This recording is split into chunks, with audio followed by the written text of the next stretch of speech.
채널A 기자와 검사장 등 이른바 검언유착 의혹 사건 당사자들의 기소 여부에 대해서도 검찰 수사심의위원회의 판단을 받게 됐습니다. 서울중앙지검 시민위원들이 오늘 회의를 통해서 수사심의 소집을 의결했습니다. 앞서 윤석열 총장이 소집을 결정한 전문수사자문단과 함께 한 가지 사건을 두고 두 개 외부 기관이 동시에 기소 여부를 판단하게 될 것으로 보입니다. 취재기자 연결합니다. 박기환 기자. 네, 서울중앙지검입니다. 네, 검언유착 의혹 사건에 대한 검찰 수사심의위 소집은 일반 시민들이 결정한 거죠? 네, 그렇습니다. 앞서 검언유착 의혹을 폭로한 이철전 밸류인베스트 코리아 대표 측이 수사심의위원회 개최를 요청했습니다. 검언유착 의혹의 당사자인 한동훈 검사장과 채널A 이모전 기자의 수사 계속과 기소 여부에 대해 외부 판단이 필요하다는 이유로 신청한 겁니다. 이에 대해 서울중앙지검 검찰시민위원회가 오늘 오전 6명을 소집했는데요. 비공개로 진행된 오늘 회의에서 이른바 검언유착 대검 검찰수사심의위원회 개최가 필요하다고 판단해 심의위 소집을 결정했습니다. 관련 규정에 따라 윤석열 검찰총장은 조만간 검찰 수사심의 소집을 결정할 것으로 보이는데요.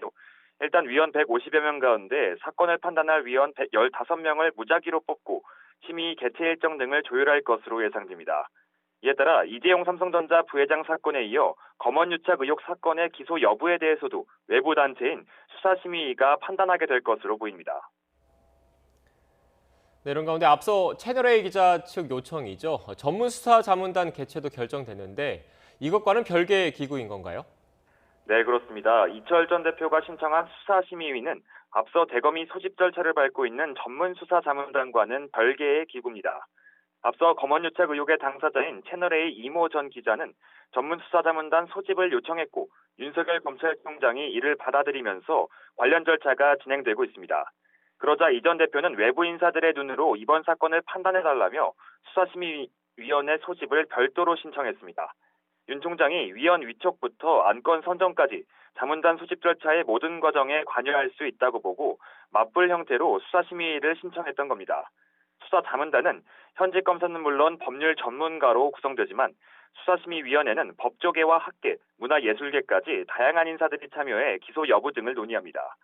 오늘 수사심의 소집이 결정되면서 검언유착 의혹이라는 같은 사건을 놓고 수사자문단과 수사심의가 동시에 열리는 초유의 상황이 벌어졌는데요.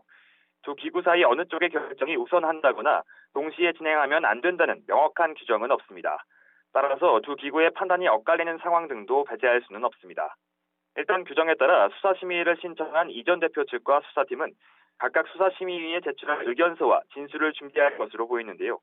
다만 사건의 당사자인 채널A 이모전 기자 측과 한동훈 검사장 측도 자신들의 기소 여부 등을 판단하는 자리인 만큼 각각 의견을 진술할 수는 있습니다.